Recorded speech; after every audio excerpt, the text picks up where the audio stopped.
drawn to the living battery framework most need to hear. Understanding what the ground is does not produce the ground. The Living Battery. Volume 3, The Wounded Pillar. What happened to the man after the grid went dark? This is your fellow seeker, transmitting from Mindset Mastery Hub. Opening transmission. The most dangerous man in the modern world is not the violent man. It is the man who has forgotten what he was built for. The violent man is reacting to a wound he can feel. The man who has forgotten is carrying a wound so deep he cannot even locate it. He knows something is missing. He cannot name it. He cannot find it.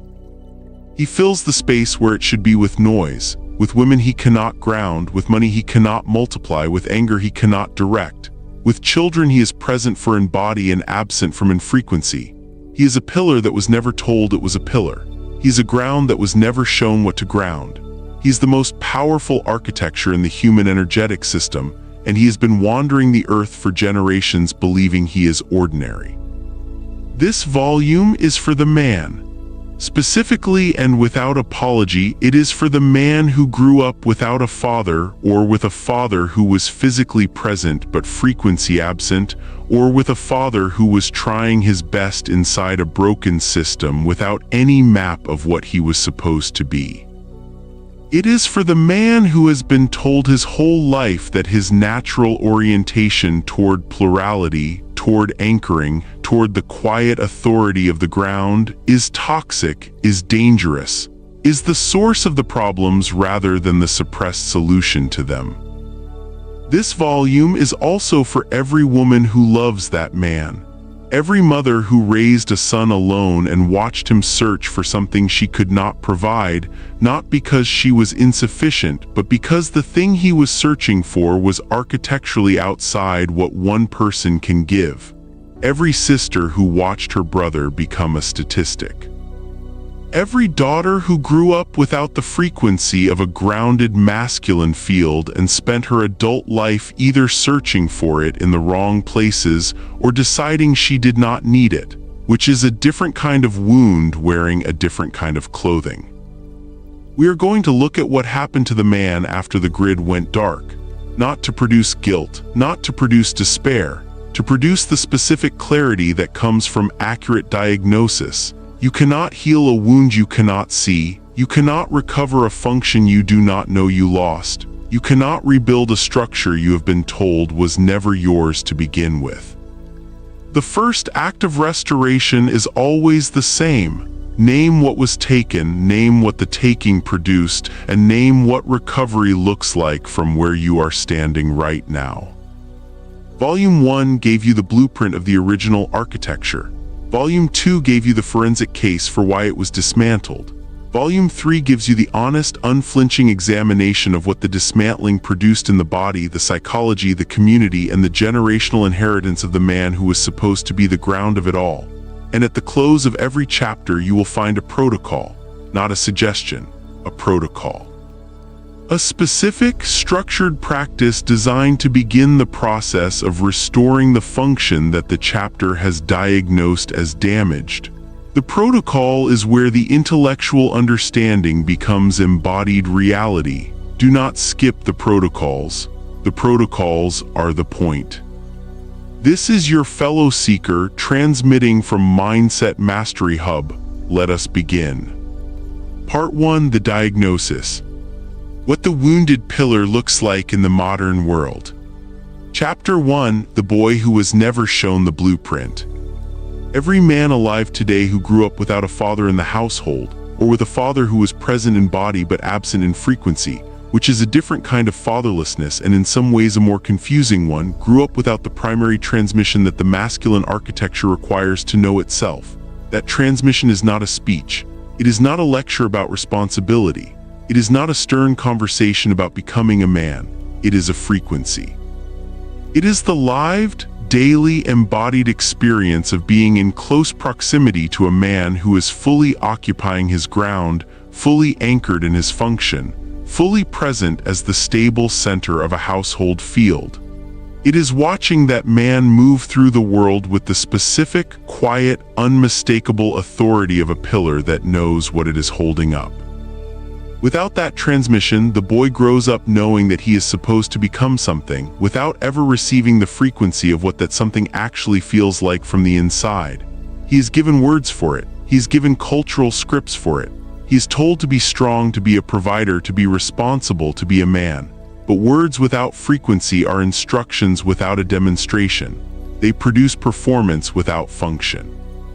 They produce men who can perform the social role of masculinity, who can hold the job and drive the car and say the right things in the right contexts, while the actual ground function, the deep constitutional stillness, the bedrock stability that the battery requires of its anchor, remains undeveloped, unfamiliar, and frightening in its unfamiliarity.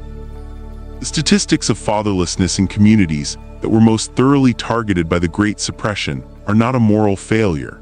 They are the predictable, measurable output of a multi-generational suppression campaign that was specifically designed to remove the masculine anchor from the household and to make its removal self-perpetuating. Remove the father from the first generation through legislation, criminalization, and economic impossibility. The second generation grows up without the transmission. The third generation grows up without even the memory of what the transmission was supposed to feel like.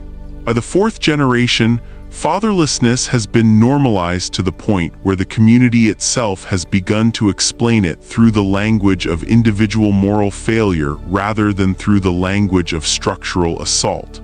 The man who left is called a deadbeat. He is not called the product of a system that spent 200 years making his presence in the household legally, economically, and psychologically untenable. Both things can be true simultaneously, and they must both be named simultaneously or neither one gets properly addressed. The system is responsible for creating the conditions that produce the absence. The man is responsible for what he does in response to those conditions from the moment he becomes aware of them. Awareness does not remove responsibility, but responsibility without awareness produces only shame, and shame is the frequency that keeps the wound from healing. Shame turns inward. Accountability turns outward toward the problem and then forward toward the solution. We are not here to produce shame, we are here to produce accountability. And accountability begins with the accurate diagnosis. What the absent blueprint produces. The boy who grows up without the pillar transmission does not simply grow up missing a piece of information. He grows up with an active wound where that information should be, a wound that organizes his entire relational and psychological architecture around the shape of what is absent. The absent father is not a neutral absence, it is a structuring absence. It creates a specific pattern of seeking, avoiding, performing, and collapsing that is recognizable across individuals, across cultures, and across the specific communities that have been most targeted by the suppression. The scrambler is the most common expression of the wounded pillar in the modern world. The scrambler is the man who is in constant motion, constant production, constant acquisition because stillness is intolerable to him. Stillness for the wounded pillar is the frequency of the wound. In the absence of a ground transmission, the man learned early that when he stopped moving, he felt something he could not name and could not bear. So he keeps moving, he accumulates, he performs, he produces. He is impressive by every external metric and hollow by the one metric that matters. He cannot be still in the presence of feminine frequency without either trying to fix it, trying to possess it, or trying to escape it. He cannot be the ground because he was never shown what the ground feels like from the inside. He is a pillar that has been told all its life to be a ladder instead.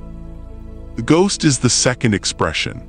The ghost is the man who learned, early and at enormous cost, that being present meant being hurt, that occupying space meant being insufficient in that space, that bringing himself fully into a relational field meant having that self measured and found wanting. The ghost learned to reduce his presence rather than develop it. He became good at being in rooms without being felt, at being in relationships without being known, at going through the motions of connection while keeping the actual frequency of himself carefully hidden where it could not be rejected again. The ghost is not absent because he does not care. He is absent because he cared so much, so early, in an environment so incapable of receiving him, that full presence became the most dangerous thing he knew how to do.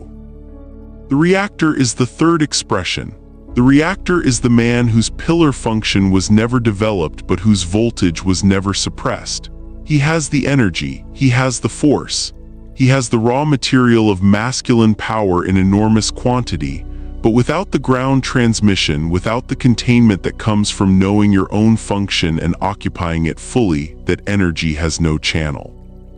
It expresses itself as rage, as volatility, as the kind of unpredictable emotional weather that keeps everyone in his proximity in a constant state of low-grade fear. The reactor is not dangerous because he is powerful. He is dangerous because his power has no architecture.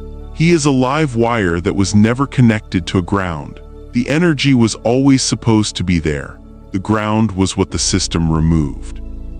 The performer is the fourth expression, and the one that the modern world most consistently rewards, and therefore most consistently fails to identify as a wound.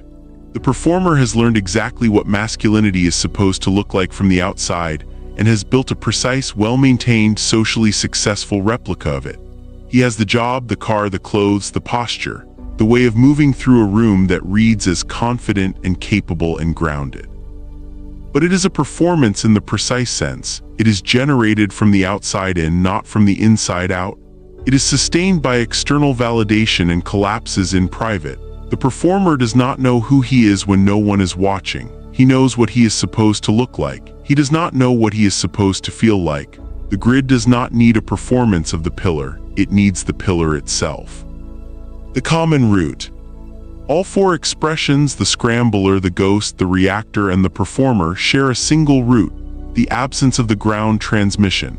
The absence of the lived, embodied, frequency-level experience of what it means and what it feels like to be a man who is fully occupying his function as the stable anchor of a high-frequency field.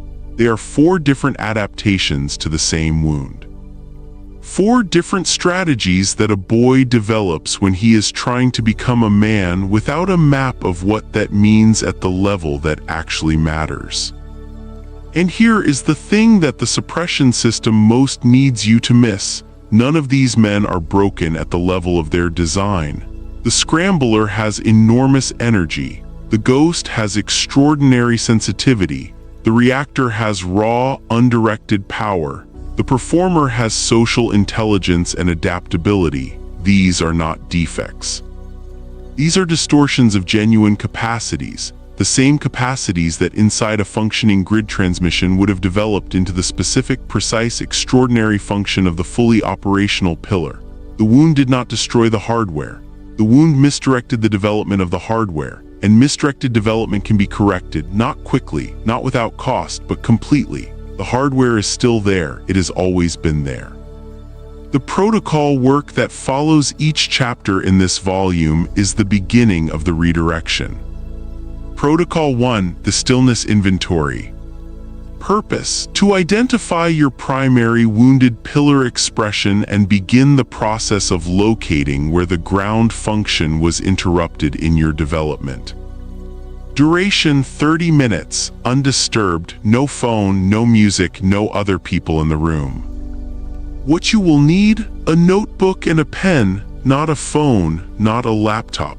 A physical notebook and a pen because the act of writing by hand engages the body in a way that typing does not, and the ground function is a body function, not a mind function.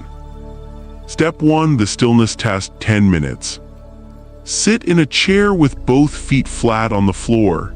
Hands on your thighs, palms down, back straight but not rigid. Close your eyes, set a timer for 10 minutes and do not move until the timer sounds. No adjusting, no fidgeting, no checking the time, simply sit. Notice what arises. Notice what becomes intolerable. Notice where in your body the discomfort accumulates first. Notice what thoughts the silence produces. Notice whether you feel the urge to stand, to check something, to do something, to fix something. Notice whether you feel invisible or afraid or empty or angry or numb. Do not judge what arises. Simply observe and remember it for Step 2. Step 2, the inventory, 15 minutes. Open your notebook. At the top of the page, write today's date and the words, "What stillness shows me." Then answer the following questions in writing as honestly as you have ever answered anything in your life. No one will read this but you. 1. What did I feel when the room was completely quiet and I was not allowed to move? Describe the physical sensation, not just the emotion. 2. When was the first time in my life I remember feeling that exact feeling? How old was I? Where was I? Who was or was not present? 3. Who was the man in my life who was supposed to show me what stillness looked like? Was he there? If he was there, was he still? If he was not still, what was he instead? 4. Which of the 4 expressions fits me most honestly right now? The scrambler, the ghost, the reactor, or the performer? I am not allowed to answer a little of all of them without first choosing the primary one. 5. What has my primary expression cost me in the past 5 years? Be specific. Name the relationships, the opportunities, the versions of myself that were lost to the wound. Step 3, the closing, 5 minutes. Read back everything you wrote, then write one final sentence at the bottom of the page. The sentence begins with these words and you complete it honestly.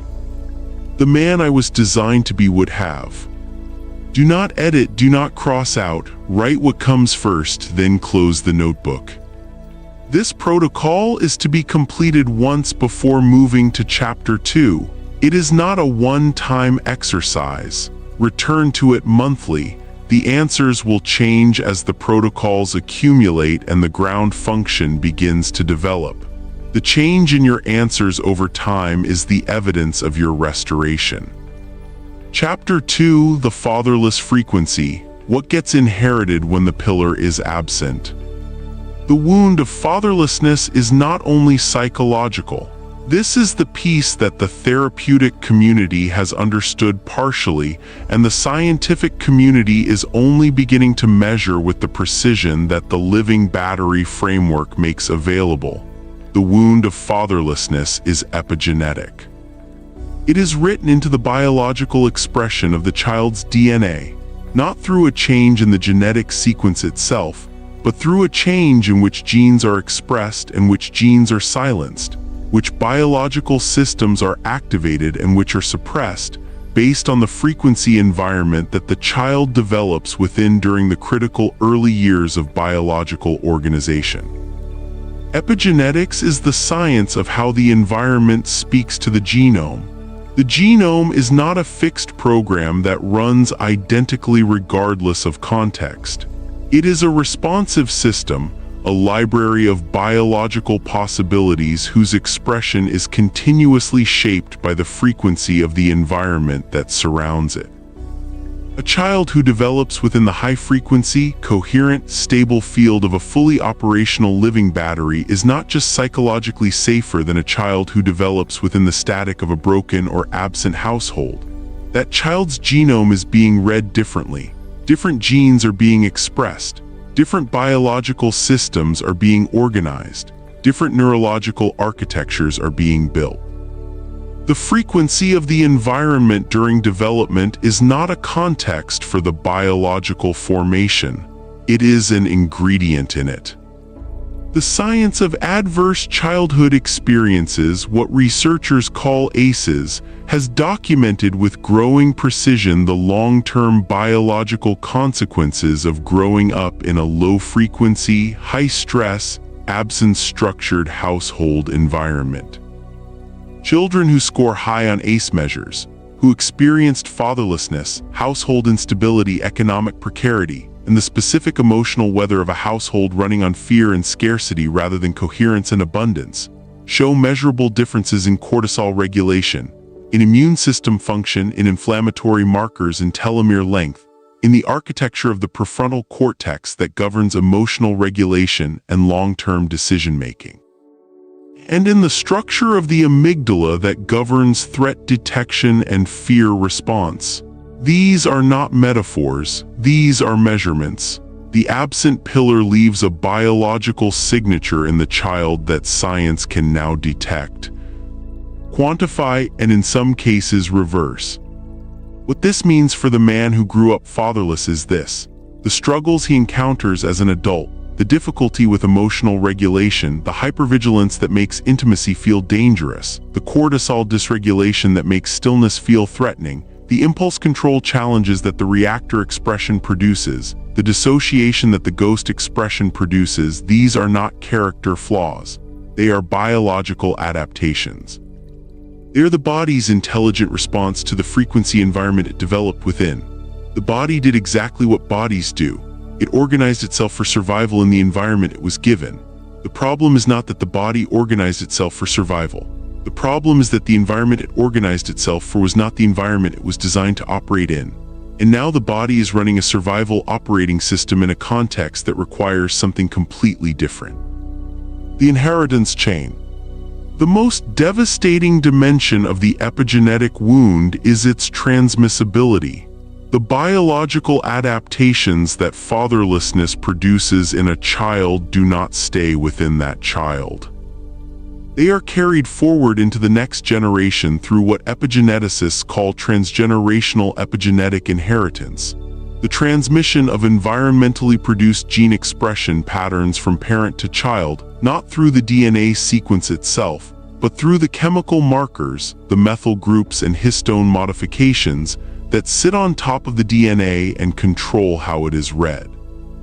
What this means in plain language is this: a man who grew up fatherless, who developed the biological adaptations of the fatherless child, who carries the cortisol dysregulation and the hypervigilance and the attachment disruption of the wounded pillar, passes those adaptations forward to his children not just through his behavior and his presence or absence, but through his biology. His sperm carries the epigenetic markers of his developmental experience. His children begin their lives with a biological inheritance that includes not only his genetics but his epigenetic response to the environment that shaped him.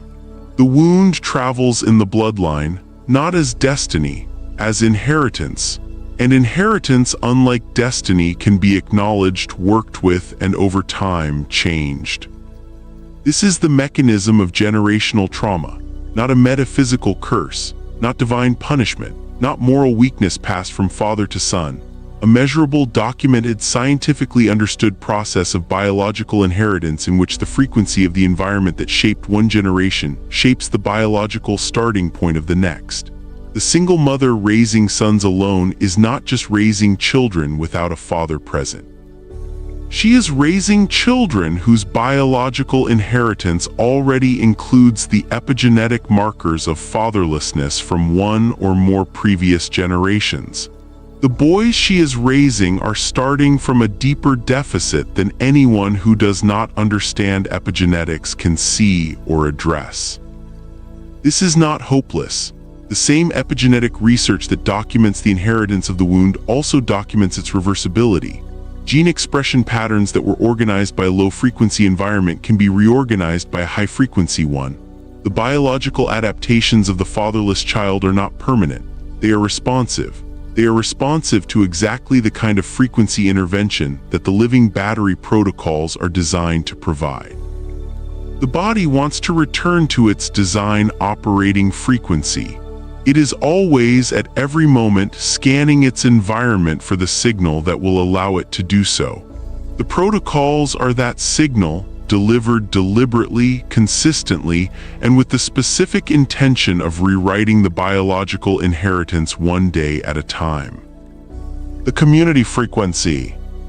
The epigenetic wound of fatherlessness does not only travel through individual bloodlines, it travels through community fields. A community in which fatherlessness has been the dominant household structure for 2 or more generations is not just a community with a lot of individual wounded men. It is a community whose ambient frequency has been shaped by the accumulated biological and psychological output of those wounds. The community field is running at the frequency of the wound rather than the frequency of the grid. And every child born into that community field begins their development inside a low-frequency ambient environment before their own household situation adds its specific layer of input.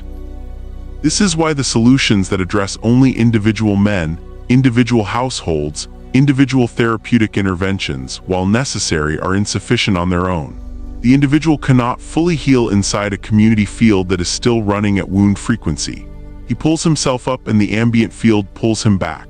He builds something and the community frequency that surrounds it lacks the coherence to sustain it. He finds his ground and the people around him, shaped by the same wound, do not recognize it and do not know how to respond to it. Individual restoration is possible and necessary, but community restoration is the ultimate destination. And community restoration requires enough individuals operating at grid frequency to shift the ambient field of the community itself. This is why the protocols are not private practices. They are seeds. The man who does the protocol work and begins to develop his ground function changes not only his own frequency but the frequency of every relational field he inhabits. He changes the frequency of his household, of his children's developmental environment, of his workplace, of his friendships, of his neighborhood. He does this not through preaching or persuasion, but through the simple physics of a coherent field in the presence of an incoherent one.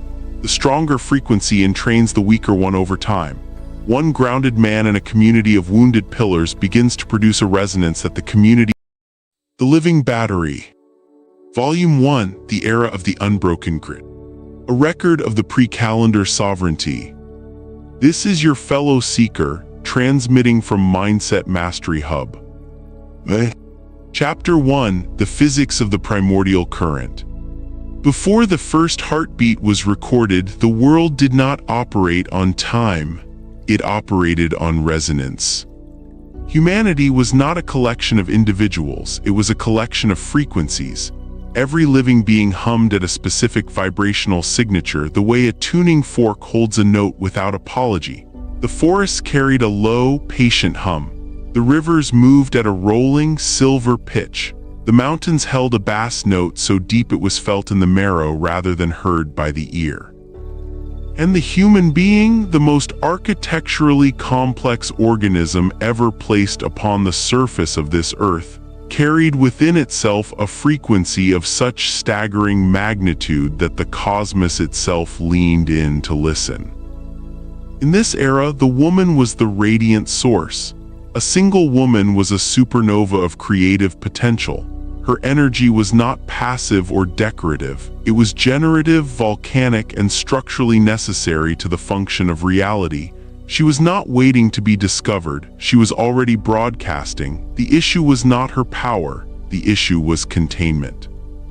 Without a precise and stable receiver, her light would bleed into the ether, scattering in every direction at once, creating what the earliest records called the chaos of the wilds. Not destruction in the traditional sense, but raw, undirected creation that consumed itself before it could build anything permanent. The man was the anchor pillar. This was not a social title. This was a physical description of his function at the level of energy mechanics. He was the only substance in the universe dense enough, spiritually, constitutionally, vibrationally, to ground the celestial voltage of the feminine without flinching, without melting, without running. When a woman of full radiance came into proximity with a man of true stillness, something happened that physics would struggle to name and that poetry comes closest to describing. The first circuit was closed. Energy that had been scattering found a channel. A channel that found a purpose became a current. A current that found a consistent ground became a sustained field. This was the birth of the living battery. Understand what that means. Not a metaphor, not a spiritual romance. A literal energetic architecture, two poles, two complementary charges, a closed loop, an unbroken flow. The same principle that powers every city on Earth today replicated at the level of human consciousness and biological frequency. They did not know they were building a power grid. They were simply being what they were designed to be, and the world lit up around them as a consequence. In the beginning, there was no transaction between the man and the woman. There was only transmission. She did not give him power. He did not give her protection. They became together a thing that neither could be alone. This is the secret the ages have tried to bury. Not that one is greater, but that together they are categorically different from what either could produce in separation. Chapter 2: The Expansion of the Three Faces, the Positive Peak. The superpower of the dynasty was not magical, it was structural. It was the logical outcome of a system operating at maximum efficiency, and like any well-designed system, it was built for expansion. As the man integrated more aligned powers, women whose frequencies completed rather than duplicated what was already present, the battery did not simply grow in volume. It evolved in kind. It changed its nature. Each additional aligned woman was not an addition to the equation, she was a multiplication. And the result of each multiplication was not more of the same. It was something qualitatively new, a capability that could not have existed without the precise combination of all elements present. The civilization that gathered around a fully operational living battery understood this as a matter of daily reality. They did not theorize about it in scrolls. They lived inside its effects the way a man lives inside a house, without needing to explain the architecture to benefit from the shelter. The first face, the root, the power of manifestation. The woman, the daughter of the deep soil. The logic, she provided the amperage. In electrical terms, amperage is the volume of the current, how much charge is moving through the wire at any given moment. Without sufficient amperage, voltage is useless. You can have all the potential in the world, but without the raw current to push it, nothing moves. The first woman was that raw current. Her connection to the physical earth was not symbolic, it was constitutional. Her nervous system was literally calibrated to the resonant frequency of the planet's core, a frequency that physicists today have identified and named the Schumann resonance, measuring approximately 7.83 Hertz. She was always at rest, broadcasting that frequency from the base of her spine. The result, the man, grounded through her earth frequency, could command the physical atoms of the environment with a precision that defies modern description. He did not build a house. He whispered to the stone, and the molecular structure of the granite responded to the acoustic pressure of his intention, rearranging itself the way iron filings rearrange themselves beneath the influence of a magnet, not by force but by field. The superpower, instant architecture. The environment obeyed the man's heartbeat because the first wife was the bridge between his will and the earth's core. Every structure they raised stood without mortar, without machinery, without the sweat of forced labor. It stood because it wanted to, because the frequency that built it was in harmony with the frequency of the ground beneath it. This is not fantasy. This is the physics of resonance applied to construction, and the reason why certain ancient structures on this earth still defy every engineering explanation we have. The second face, the horizon, the power of foreknowledge. The woman, the daughter of the silver wind. The logic, she provided the frequency and the voltage. If the first woman was the amperage, the raw volume of the current, the second woman was the voltage itself, the pressure that determined how far and how fast the current could travel. In a circuit, you can have enormous volume with no pressure and the electricity will not move. The second woman was the pressure. She was the force that propelled the current through the grid and gave it reach. Her most extraordinary function was not energetic. It was informational. She acted as a wide-area radar system.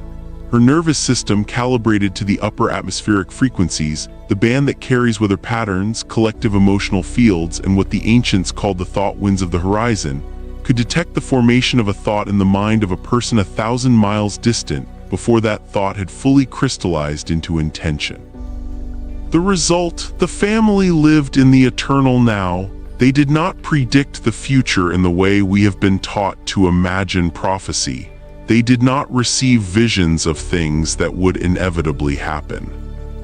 Instead, the second woman's radar allowed them to see which futures were forming, which probability was gathering momentum, and the man, acting as the conductor of her sight, could speak a single word or shift his focus by a single degree and collapse that undesirable probability before it ever materialized. They did not avoid danger. They dissolved it before it became dangerous. The superpower, the omniscient shield. No accident, no disease, no ambush, no surprise could ever penetrate the field of a fully operational living battery, because the second woman was always already watching the edges of what was becoming. This is why the ancient records say that no darkness could approach the house without first announcing itself. Not because darkness feared them, but because the radar was always on, always tuned, always 3 seconds ahead of whatever was moving toward them in the field. The third face, the aegis, the power of sovereignty. The woman, the daughter of the iron flame. The logic she provided, the compression and the constraint.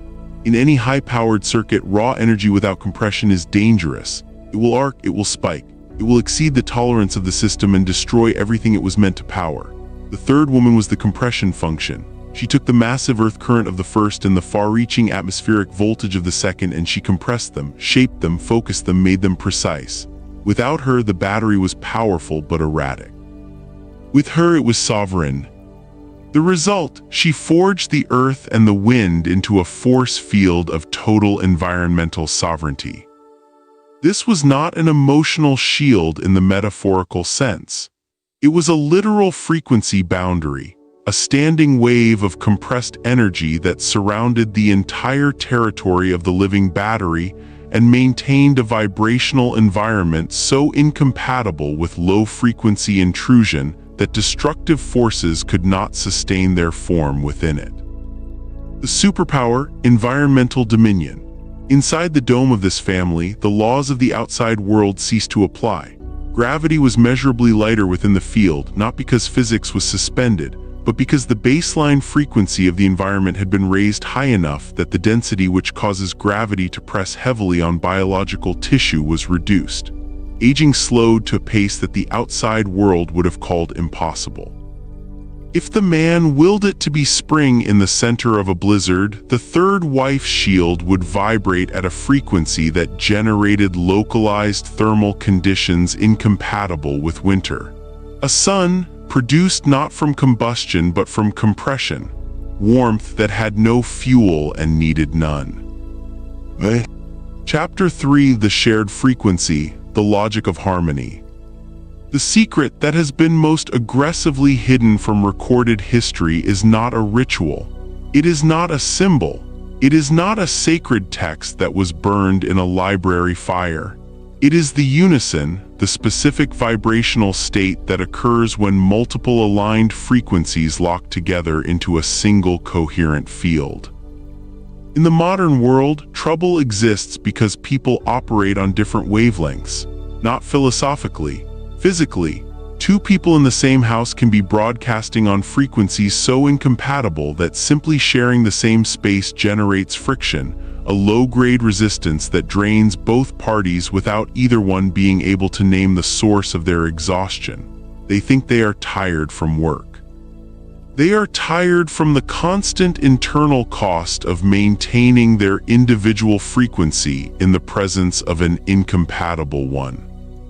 In the Golden Age, the women did not compete for the man. They resonated through him. This distinction is not semantic. Competition is a divergent force. It pulls energy away from the center and toward the individual poles. Resonance is a convergent force. It pulls energy toward the center, amplifying everything that all parties share and dissolving everything they do not.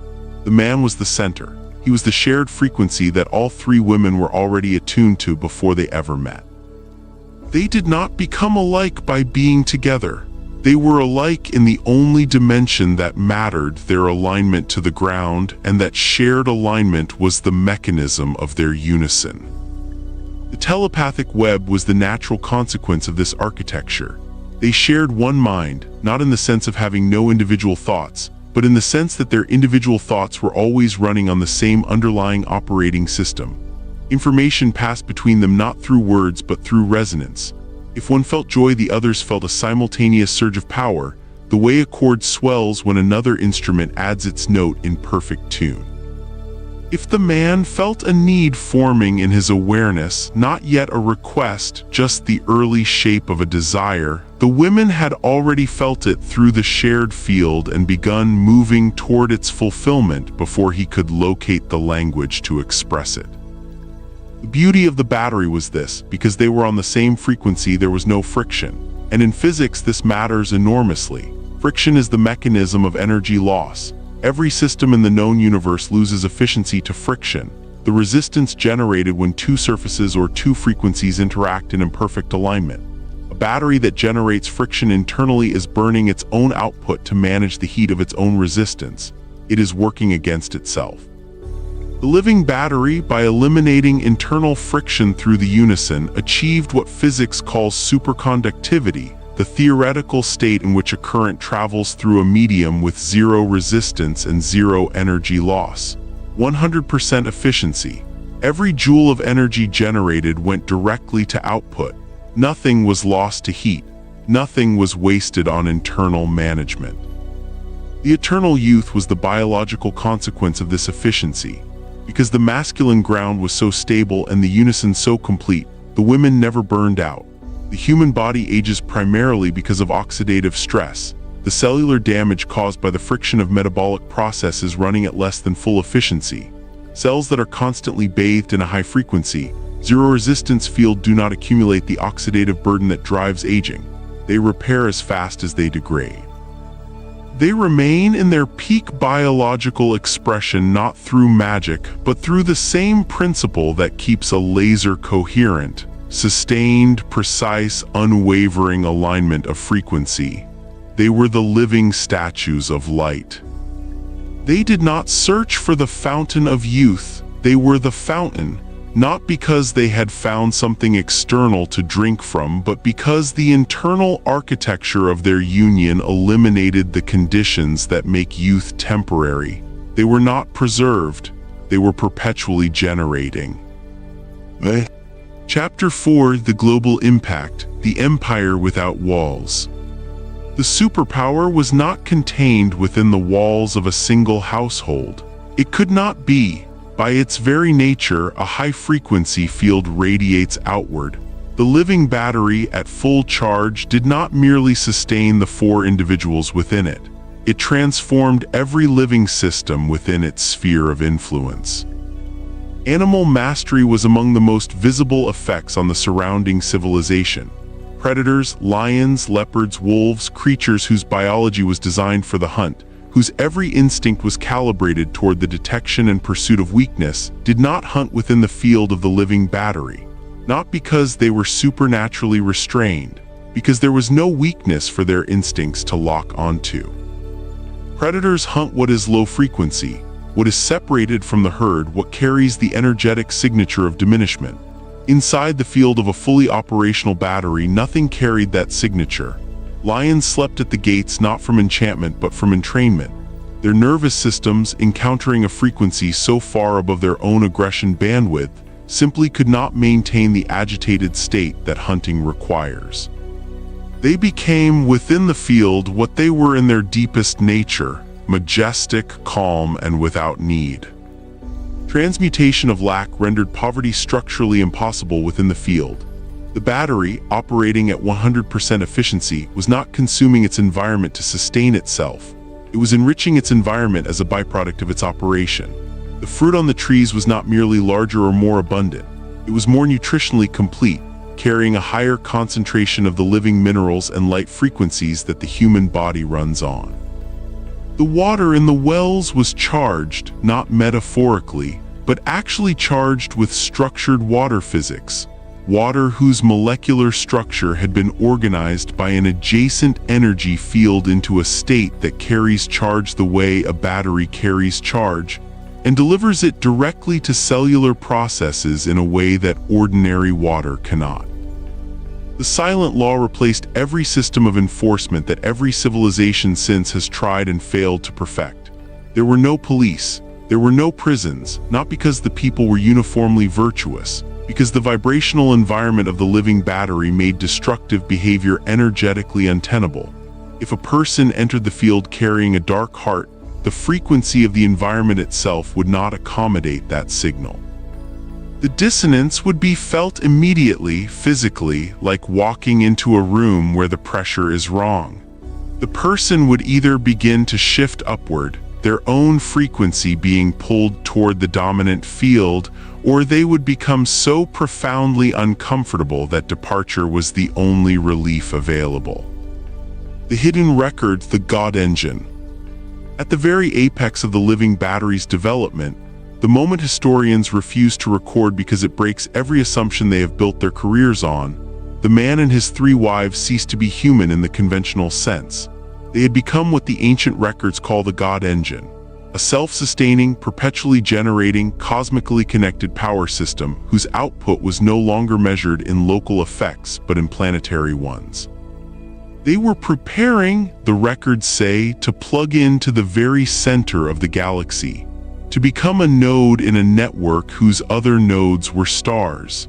They were on the verge of completing a circuit so vast that the activation of it would have turned the entire Earth into what the records call a star of consciousness. A planet whose frequency had been elevated to the point where it broadcast, like a sun broadcasts light, into the surrounding void. The God engine was a consciousness reactor that would have transformed the gross frequency of physical matter into something the universe would have recognized as kin. They were not trying to become gods. They had forgotten that this is what they already were. The battery was not a technology they had invented. It was a memory they had recovered. And recovery, when it is complete, looks indistinguishable from arrival. Chapter 5: The Rituals of the Unison, the Maintenance of the Grid. The superpower was not a static gift delivered once and held forever. It was a living vibration, a dynamic, responsive, perpetually in motion energetic field that required deliberate, daily, rhythmic maintenance in order to sustain its operational integrity. Like any high-performance system, neglect was not neutral, it was degenerative. A battery left unattended does not stay charged, it discharges, and the living battery was no exception. Before the calendar, the day was not divided into hours. It was divided into 4 quarterly pulses, energetic movements that corresponded to the natural electromagnetic shifts of the planet's own daily cycle. Each pulse had a specific function in the maintenance of the grid, and each function was addressed by a specific ritual. These were not ceremonies in the religious sense. They were maintenance protocols, engineering procedures. The deliberate, technical management of a high-output power system by the 4 beings who constituted it. 1. The dawn polarity alignment. At the first light, not sunrise, but the precise moment when the sky shifts from black to deep indigo, when the Earth's electromagnetic field begins its daily recalibration, the man would rise and take his position at the center of the crystal vortex. This was a room built specifically for this purpose, constructed of conductive minerals, quartz, obsidian, magnetite, whose molecular structure naturally amplifies and focuses frequency the way a lens focuses light. The ritual: the 3 women would form a triangle around him, seated but not touching. The triangle is not an arbitrary shape. It is the first stable geometric form, the minimum number of points required to define a plane, to create a surface that has no flexibility, no give, no possibility of collapse. 3 women in a triangle around a central man were replicating at the human scale the structural principle of the most stable form in geometry. They would begin a low-frequency hum, a sound generated from the chest cavity, not the throat, resonating at approximately 40 Hz, which contemporary neuroscience has identified as the gamma frequency associated with peak cognitive integration and consciousness coherence. The logic: the hum acted as a defragger, a technical term from computing that describes the process of reorganizing scattered data back into coherent, sequential order. During sleep, the 4 members of the battery had each traveled through their own dream states, their own unconscious processing, their own individual frequency fluctuations.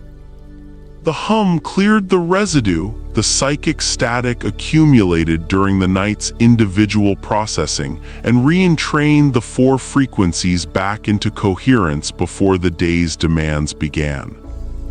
The result, by the time the sun touched the horizon, their 4 heartbeats were synchronized.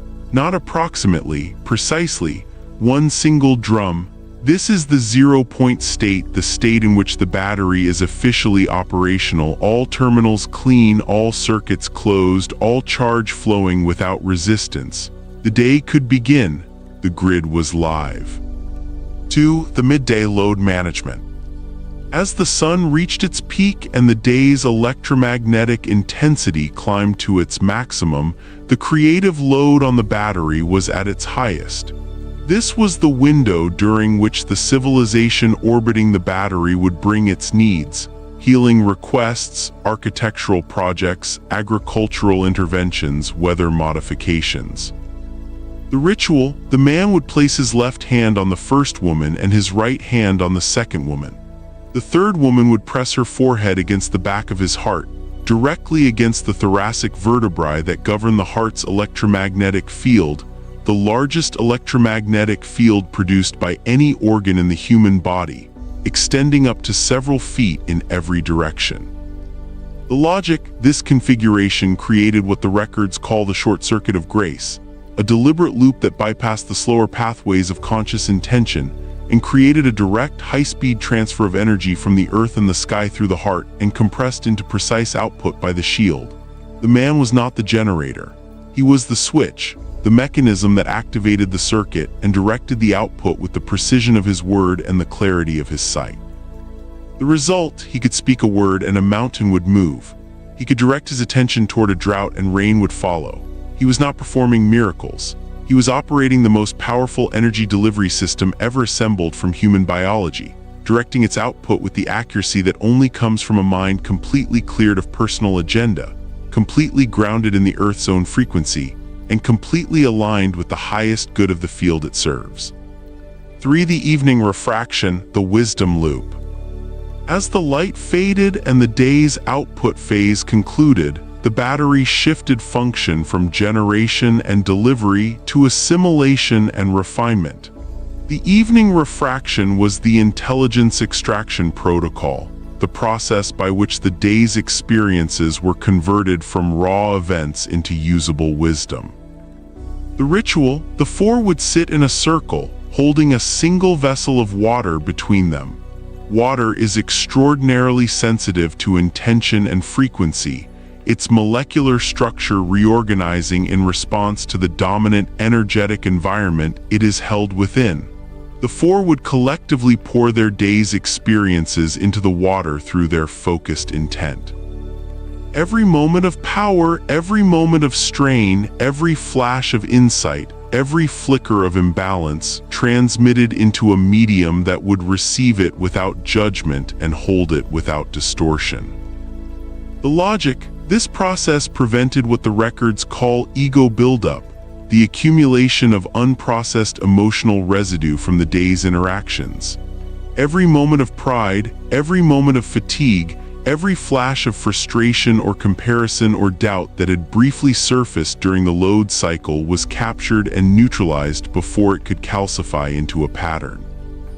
The water absorbed the imbalance the way activated charcoal absorbs toxins, not by destroying them, but by binding them and carrying them out of the system.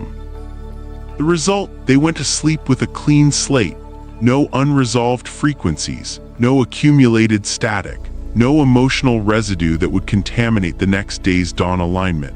This is why there was no trouble in the long-running sense. No feuds, no resentments, no slow corrosion of the relational field. They never allowed a single negative frequency to survive for more than 12 hours. 4. The midnight void communion, the death of the day. When the world fell into full darkness, the battery did not sleep, it dissolved. The ritual: the man and the 3 women would extinguish every light source in the crystal vortex. No flame, no bioluminescence, total darkness. They would lie in the formation of a cross, the man at the center, the first woman at his feet, the second woman above his crown, the third woman across his chest. No words were spoken, no hum was generated. For the first time in the cycle, they produced nothing. The logic: in electrical engineering, a battery that never fully discharges will develop what engineers call voltage memory, a condition in which the battery forgets its true maximum capacity and begins to treat a partial charge as its ceiling. It performs at a fraction of its design potential not because it is damaged, but because it has never experienced a full reset. The midnight void was the full discharge. By becoming completely still, completely silent, and completely dark together, they were resetting the grid to zero. Not empty zero, sacred zero, the zero that contains all potential before it becomes anything. The result: at the precise moment all 4 heartbeats synchronized in the silence, which the records call the breath between worlds, the crystal vortex would emit a single pulse of light from its walls. Not generated by them, drawn through them. This was the Earth itself confirming that the battery had returned to its original factory frequency. The deep knowing embedded in this ritual is the most devastating indictment of the modern world. We have forgotten how to become nothing together. Every silence is filled with noise. Every darkness is interrupted by screens. Every stillness is colonized by anxiety, by planning, by the compulsive management of a future that has not yet arrived. We are batteries that have not fully discharged in generations. Our ceiling has dropped so low, and has stayed so low for so long that we have mistaken our minimum for our maximum. We believe this diminished output is simply what we are. We have forgot that it is only what we have become through accumulated, unprocessed static. In the void communion, they did not pray, they did not speak. They simply became the darkness together, and the darkness recognized them. It gave back everything it had ever taken. This is why the ancients said that the deepest power does not come from what you do, it comes from what you are willing to become. Chapter 6: The Supernatural Biology of the Grid Holders. Because they were living in a constant state of high-voltage harmony, because their bodies were bathed 24 hours a day in the output of a superconducting energetic field, their physical biology began to change, not metaphorically, not symbolically, structurally, at the cellular level, at the level of blood chemistry and neural architecture and bone density. The body responds to its environment. This is the foundational principle of both epigenetics and neuroplasticity. What the modern sciences are only beginning to articulate in laboratory language, the living battery demonstrated as lived reality across centuries. The silver blood was perhaps the most visible manifestation of this biological transformation. Their blood, in a state of perpetual high-frequency charge, became extraordinarily oxygen-rich, not merely in the way that athletic training increases hemoglobin count, but in a deeper sense. The result was blood that was, under certain light conditions, visibly luminescent, a faint silver shimmer beneath skin that had itself become translucent from the consistent high-frequency bath it lived within. They did not need to eat heavy, dense foods to sustain their energy. The battery itself, the ambient field of the unison, provided a baseline energetic sustenance that reduced their caloric requirements to a fraction of what modern biology would consider survivable. The command of the elements was an extension of the biology rather than a separate power. Because the first woman was perfectly, constitutionally aligned with the Earth's core frequency, the weather systems that operate within that frequency were responsive to her emotional state in the same way that a sensitive instrument responds to its operator's touch. Joy did not merely make her feel bright, it made the flowers bloom. Not from any act of will, but from the simple radiation of her biology into the ambient field. If the man was in a state of deep focus, the concentrated, single-pointed clarity of the God-man's gaze, the wind around him would quiet to a whisper. Not because the wind feared him, because his frequency was so coherent, so precisely organized, that the less organized frequency of moving air naturally entrained to its pattern. The infinite sight of the second woman extended beyond temporal perception into spatial perception. She could see through solid matter, not as a mystical vision, but as a consequence of her radar function operating across the full electromagnetic spectrum, rather than only the narrow visible light band that modern human eyes are calibrated to. She could detect the presence of gold inside a mountain by feeling the frequency signature of the mineral's own electromagnetic field. She could locate underground water by detecting the distinct resonance of hydrogen bonding in a water table. She was a living geological and atmospheric survey instrument of a precision and range that no technology we have built has yet matched. Chapter 7: The Command of the Seven Oceans, the Scale of Power. Before the outside forces arrived and rewrote the record, the living battery had reached a scale of operational influence that modern conceptual frameworks are genuinely insufficient to process. It is not that the information is implausible. It is that the categories required to understand it have been systematically removed from our cultural vocabulary. We do not have words for what they were because the people who controlled the words decided long ago that we should not. They did not merely control their village. They did not merely influence their region. They governed the planetary frequency, the baseline vibrational state of the Earth's entire electromagnetic environment. The Schumann resonance, the Earth's own heartbeat at 7.83 Hz, was not a fixed constant in this era. It was a living signal that responded to the dominant consciousness operating within it, and the dominant consciousness was the living battery. They could feel the rotation of the Earth in their bones. They knew when a star was dying 1 billion miles away. They were the guardians of the world pulse.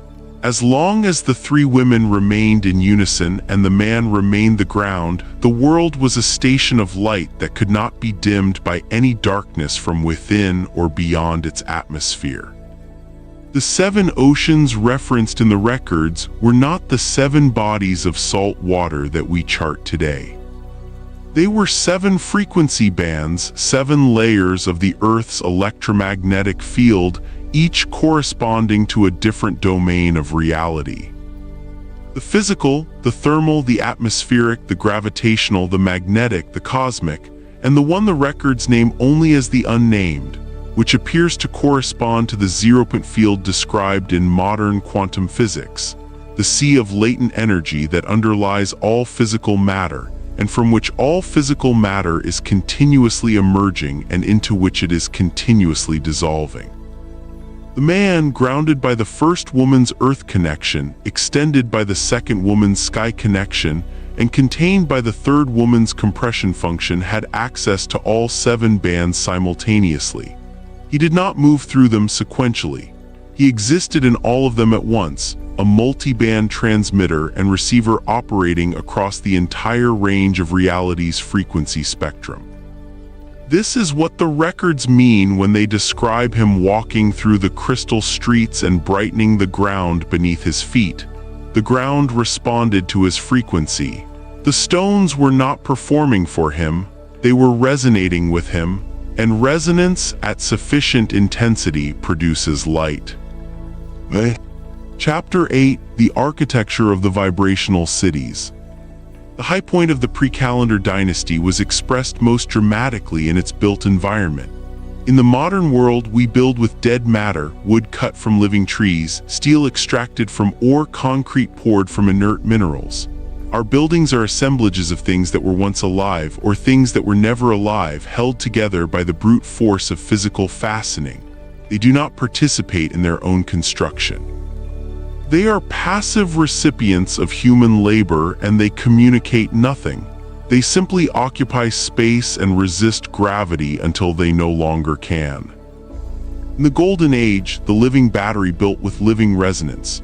Because the man and his 3 wives held a perfect 100% charge, they could communicate with the molecular structure of the Earth, not as a metaphysical act, but as a direct application of the physics of acoustic resonance and electromagnetic entrainment. Every material has a resonant frequency.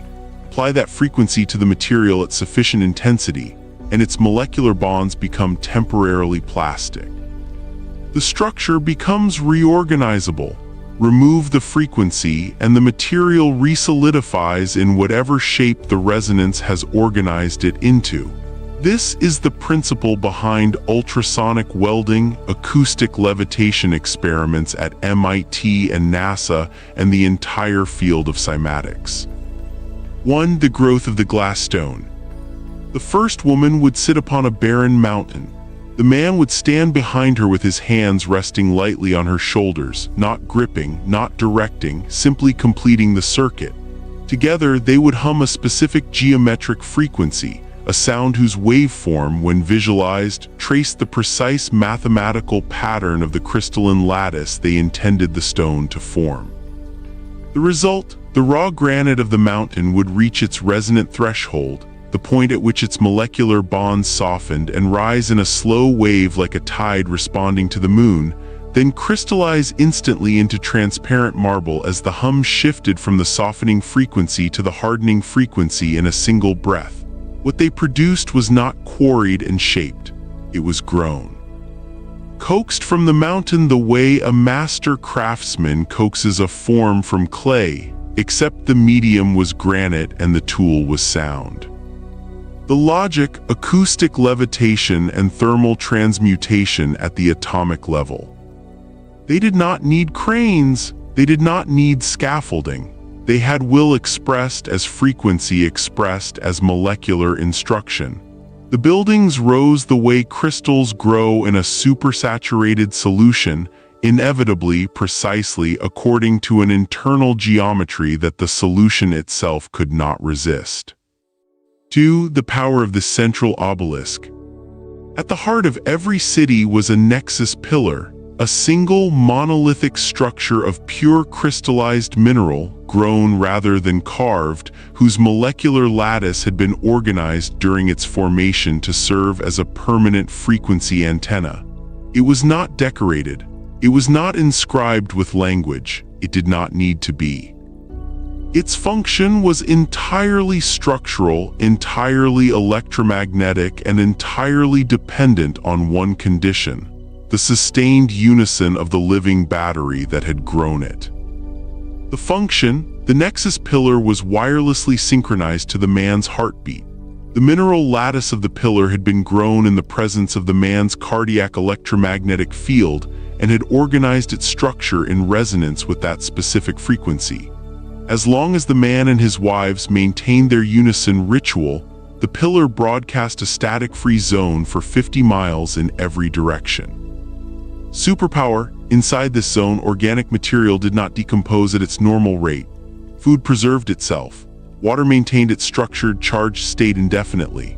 The air within the zone was continuously filtered, not by mechanical means, but by the sustained high-frequency broadcast of the pillar, keeping the ambient electromagnetic environment above the threshold at which bacterial and fungal processes operate efficiently. It was a perfect ecosystem, not engineered from the outside. Maintained from the inside by the frequency of 4 people who knew what they were. 3. The no-wall defense. The cities had no walls because the third woman's aegis rendered them unnecessary. The vibrational frequency of peace broadcast by the aegis was not a passive thing. It was an active, high-amplitude frequency signal that was constitutionally incompatible with the neurological state required for violence. The human nervous system, in order to sustain aggressive intent, must maintain elevated cortisol and adrenaline. The aegis broadcast a frequency that suppressed the adrenal cascade at the neurological level, not through chemical intervention, through entrainment. Any animal or human entering the city with aggression in their heart would feel, within seconds of crossing the frequency boundary, a neurological shift they could not explain and could not resist. Not pain, not paralysis. Something closer to profound grief, the sudden, involuntary recognition of the distance between who they were being and who they were designed to be. Their trouble was not punished. It was vibrated out of them by the high-frequency air of the city, the way a tuning fork in a room full of incorrectly tuned instruments eventually pulls every string into alignment with its own note. Chapter 9: The Logic of the God-Man, the Architect's Final Form. Before the first shadow, the man had reached a state of total integration. He was no longer managing 3 women. He was no longer conducting 3 frequencies. He was existing through them, a distinction so fundamental that it changes everything we think we understand about the nature of masculine power. Management is a function of separation. The manager stands apart from the thing being managed, observing it from the outside, intervening when it deviates from the intended pattern. This is the model of power that the post-collapse world inherited and codified. The man as external authority, surveilling and correcting from a position of deliberate distance. This model requires constant energy. It is exhausting. It is, by definition, adversarial, even when it is benevolent. It produces compliance, not alignment. And compliance is a low-frequency state. It is the frequency of something that is prevented from doing what it would naturally do. Existing through is something categorically different. It requires the complete dissolution of the man's ego boundary as a separate, self-managing entity. He does not direct the women from outside the field. He becomes the field itself, the medium through which their energies find their form and direction. He is not above them or ahead of them or behind them. He is the ground they stand on, the air they breathe, the silence that gives their frequency a place to resonate without collision. This is not weakness. This is the most advanced form of structural function that a human being is capable of. The ground does not manage the tree. The tree grows because the ground is what it is, completely and without exception. His hands had become conductors of the first woman's earth frequency, carrying the raw amperage of the planetary core in every touch. When he laid his hands on a wound, the wound closed not because of any mystical property of his hands, but because the healing frequency of the Earth's own regenerative field was being delivered through his palms at an intensity and precision that the body's own repair mechanisms recognized and responded to. His eyes had become projectors of the second woman's vision. He saw the world not as it was but as it could be, not as a dreamer indulging fantasy, but as a man whose vision operated in the probability field rather than the fixed field. He looked at a desert and saw the aquifer beneath it. He looked at a conflict between two peoples and saw the single shared need that, if addressed, would dissolve the conflict entirely. His sight was not metaphor, it was diagnostics. High-resolution, full-spectrum, probability field diagnostics conducted by a nervous system that had been upgraded by sustained proximity to the second woman's radar until his own perception operated at her bandwidth. His voice had become the output of the third woman's aegis. When he spoke, he was not generating sound from his lungs and larynx alone. He was releasing the compressed force of the shield itself, the accumulated, concentrated energy of all three women's aligned frequencies, compressed by the aegis into a single, focused beam, and delivered through the precision instrument of his vocal cords at the exact frequency required to produce the intended effect in the target medium. His words were law not because authority had been granted to him by any external power, but because the acoustic physics of his speech exceeded the resistance of whatever he directed them toward. He walked through the crystal streets and the very ground beneath his feet brightened, not because he demanded it, because he was the ground that the universe had been waiting to stand on. This is the final form, not a king commanding obedience, not a god demanding worship, but a man so completely himself, so completely grounded, so completely clear that reality reorganized around him the way water reorganizes around stone, not because he moved the water. Because he was still enough for the water to find its own way around him. This was the final form, a grounded conductor whose every heartbeat transmitted the combined frequency of three perfectly aligned women into the fabric of reality itself, and whose every breath returned that reality's response back through the circuit to sustain and deepen the charge. He was the living battery fully charged, and the world was his circuit, and the circuit was complete. Chapter 10: The Nature of the Shadow. To understand the fall, we must first understand the nature of the shadow. These were not physical enemies with swords and armies. They were frequency parasites, beings or forces, or, more accurately, organized patterns of low-frequency consciousness that had evolved not to produce their own energy, but to redirect the energy of higher-frequency systems into their own sustenance.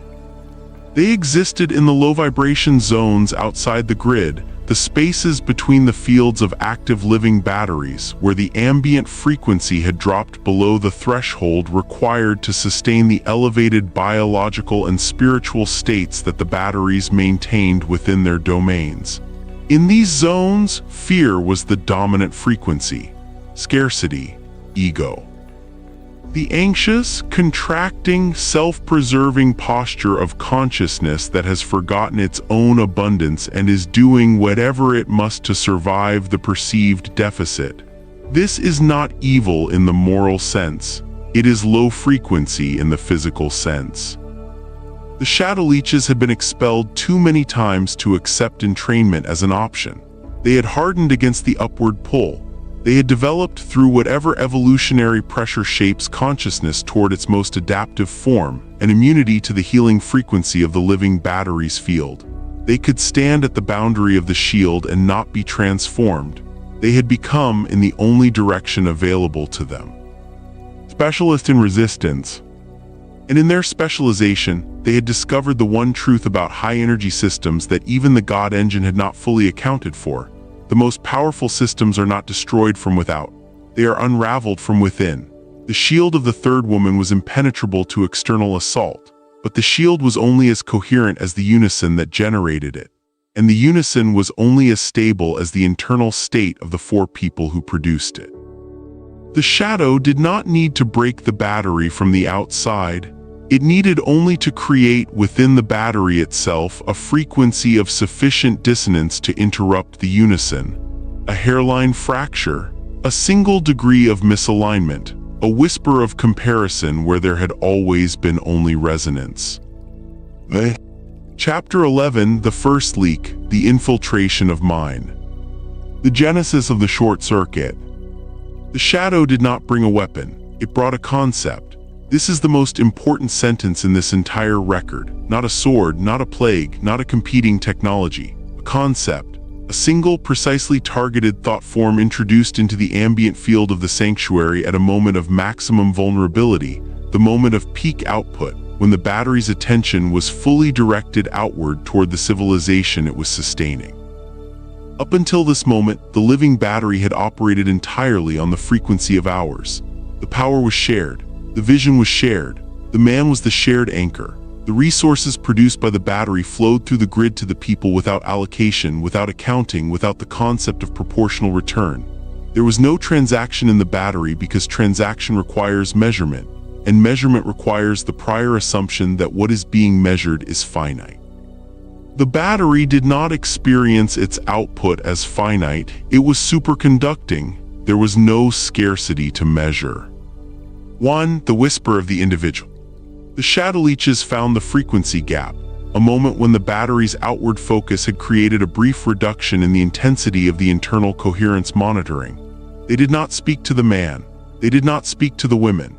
They whispered into the aura of the sanctuary itself, into the ambient field, at a frequency low enough to be subliminal, high enough to be registered by the subconscious processing of the nervous systems within.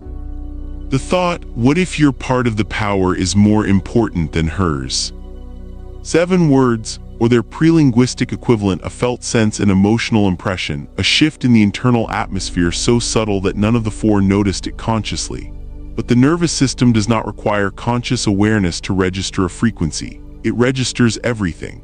And what it had registered for the first time in the entire history of the battery was the concept of your part versus her part, the concept of division, the concept of measurement.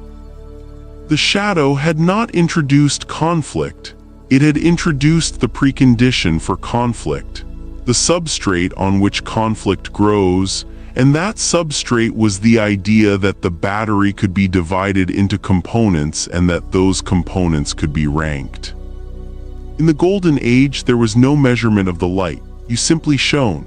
The shadow taught the inhabitants to ask how much of the man's focus is on the root today, how much on the visionary. These were not hostile questions. They were not even on the surface unreasonable ones. They sounded like the questions of careful stewardship, of fairness, of equity. They sounded like wisdom, and that was their genius. The shadow had wrapped its frequency in the linguistic clothing of justice, and the battery's own commitment to harmony made it temporarily unable to distinguish the genuine article from the counterfeit. 2. The introduction of resistance, the first heat. In physics, resistance creates heat. In the living battery, comparison creates friction. The moment the first woman wondered for the first time in her existence whether her Earth contribution was more vital than the second woman's sky contribution, a tiny spark of heat was generated in the grid, not metaphorical heat. Actual energetic friction, the measurable loss of efficiency that occurs when two frequencies that were previously in perfect alignment begin to operate at a slight angle to each other. This was not yet trouble in any visible sense. The battery continued to function, the city continued to glow, the fruit continued to grow, the shield continued to hold. From the outside, nothing had changed, but from within the grid, from the precise internal measurement of a perfectly calibrated superconducting system, the 1% flicker was catastrophic, not because it caused immediate damage, but because it represented a category shift. The system was no longer lossless. For the first time in its history, the battery was generating heat. And heat means waste, means the beginning of the question that eventually becomes the end of every empire: where is the energy going that should be in the output? 3. The man's first distraction. The man felt the flicker. His nervous system, the most sensitive instrument in the grid, calibrated through years of the void communion to detect frequency deviations of vanishing smallness, registered the shift immediately. For the first time in 10,000 years, he felt a tug on his heart that was not harmonic, a pull that was not from the unified field but from the individual poles. And here is where the first true error was made, not by the women, by the man. Because his response to the flicker was not to deepen his ground.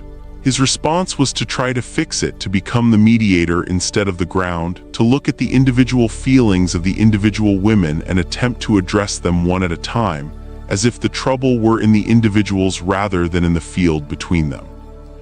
The moment he turned his attention from the unified field to the parts, he stopped being a ground. He became a buffer. And a buffer is an intermediary, something that manages the flow between two forces rather than stabilizing the ground that both forces rest on. It is a subtle distinction. It was a civilization-ending distinction. Chapter 12, The Short Circuit of the Third Shield. The third woman, the Aegis, the shield, the daughter of the Iron Flame, was the first to perceive the true danger. Her function was to protect the boundary.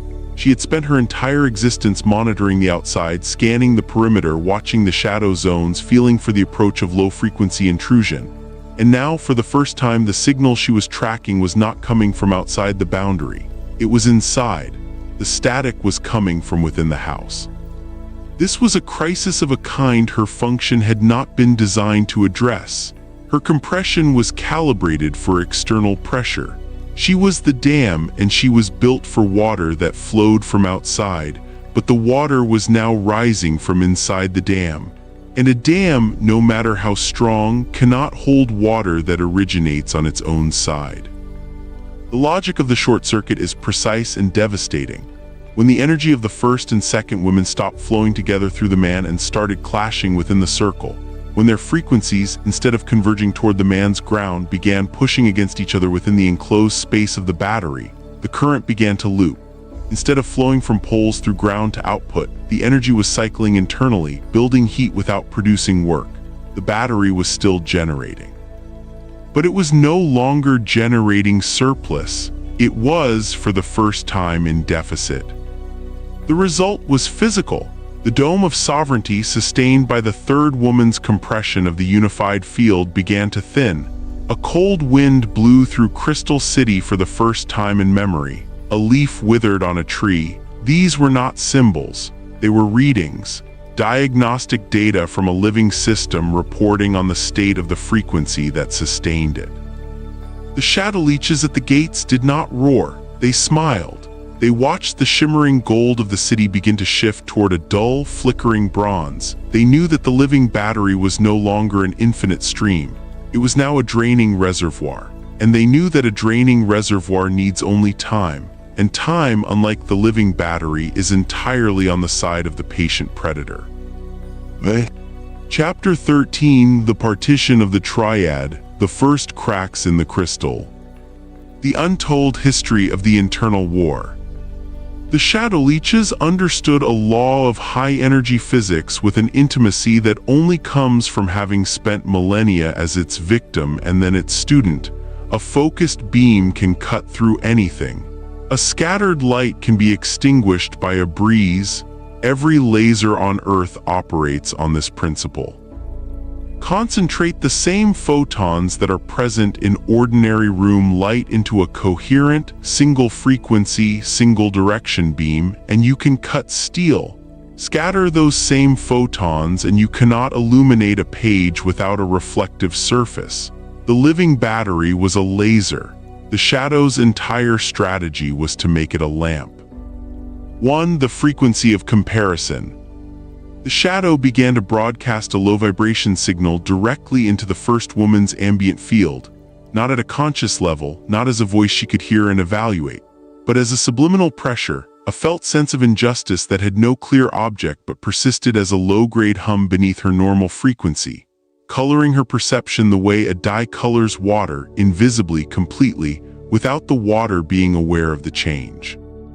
The whisper, "You are the one who provides the earth. You grow the food. You anchor the physical world. Your function is the foundation of everything they stand on. Without you, there is no battery at all.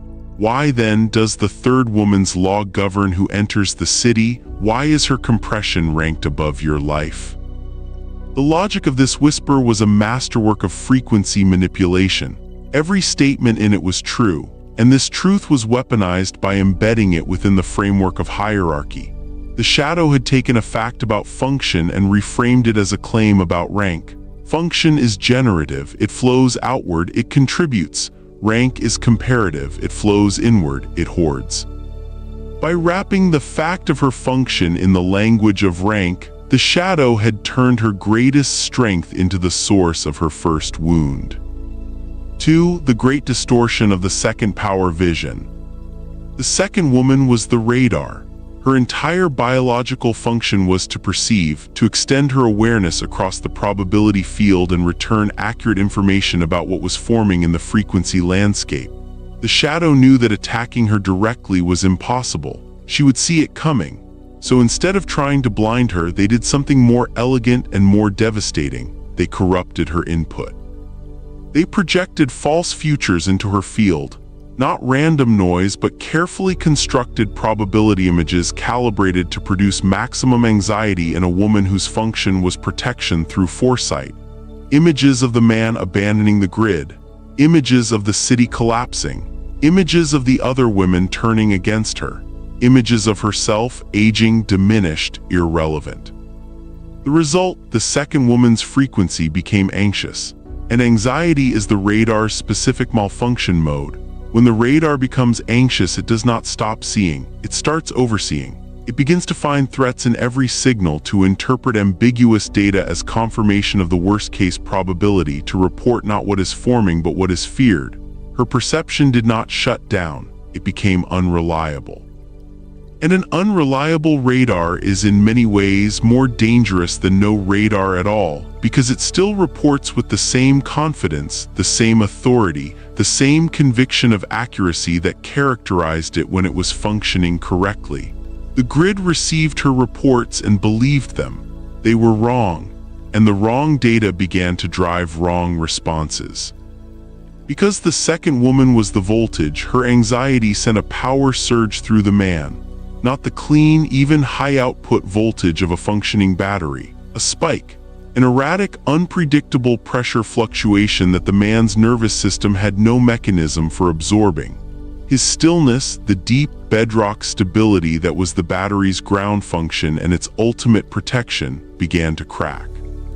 3. The shattering of the glass stone. As the unison degraded, the physical city could not remain unaffected. The architecture of the vibrational cities was not built on physical foundations in the conventional sense. It was held in form by the continuous broadcast of the battery's frequency. Reduce the broadcast, and the molecular bonds that had been organized by resonance began to drift back toward their natural state of entropy. The transparent marble of the palaces began to turn opaque and gray. The central obelisk began to hum at a discordant, jarring pitch. One night, a crack appeared in the floor of the great hall, not a physical crack caused by settling. A vibrational rip, a visible manifestation of the frequency discontinuity between the Earth function and the shield function. The two poles of the battery whose misalignment had generated the first internal heat and was now generating enough internal stress to express itself in the material structure of the environment they maintained. The building knew it before the people did. The building always knows. Chapter 14, The Exhaustion of the Man. The pillar collapses. In the Golden Age, the man was energized by the women. This is the physics of the battery. The ground does not generate charge, it receives it, stabilizes it, and allows the circuit to close. The man's energy was not his own production. It was the clean, efficient, lossless energy of a superconducting circuit flowing through a perfect ground. He was not the source. He was the condition that allowed the source to function at full capacity. Now, for the first time in history, he felt drained. The technical reason is precise. Instead of the energy flowing through him from the women to the world unimpeded, frictionless, clean, he was using all his available charge just to keep the three women from drifting further apart. He had become a buffer, and a buffer is an active, energy-consuming intermediary. Unlike the ground, which is passive and therefore inexhaustible, the buffer depletes. The loss of authority was the inevitable consequence of depletion. His voice began to degrade. Not because the women's power had diminished, but because the circuit that delivered their combined frequency through him was no longer clean. The resistance in the system was eating the signal before it could reach his output. He spoke to the rain, and for the first time in the history of the world as he knew it, the rain did not listen, not because the rain had changed. Because the frequency of his command had dropped below the threshold at which the rain's own molecular resonance would respond to external acoustic instruction.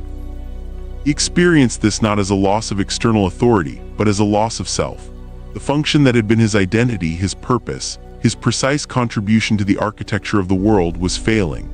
And in the failure of his function, he encountered, for the first time, the human experience that the post-collapse world would eventually name depression, the specific physical, constitutional exhaustion of a being whose fundamental purpose has been interrupted, and who does not yet understand why. The shadow leeches moved closer to the gates. They did not need to break anything anymore. The gates were dissolving on their own. The air in the city, once sweet and saturated with the charged energy of the battery's full output, now smelled of dust and doubt. The living battery was redlining, and in the red line zone, the most powerful system in the world becomes indistinguishable from any other system that is running out of time. Chapter 15, The Golden Children, the Final Line of Defense.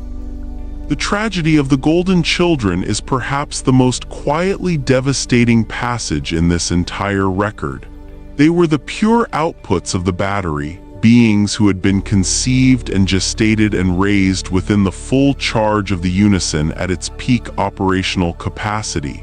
They had never known a reduced frequency. Their nervous systems had been organized, from the earliest cellular differentiation of their embryonic development, by the ambient field of a superconducting living battery operating at 100% efficiency. They were not extraordinary children by accident of genetics. They were extraordinary by design, the living proof of what human biology produces when it develops within the correct energetic environment.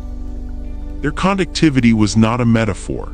They had literally been built by a higher frequency and therefore resonated at a higher frequency than any human being formed within the static-filled, low-frequency environments that the outside world had been producing.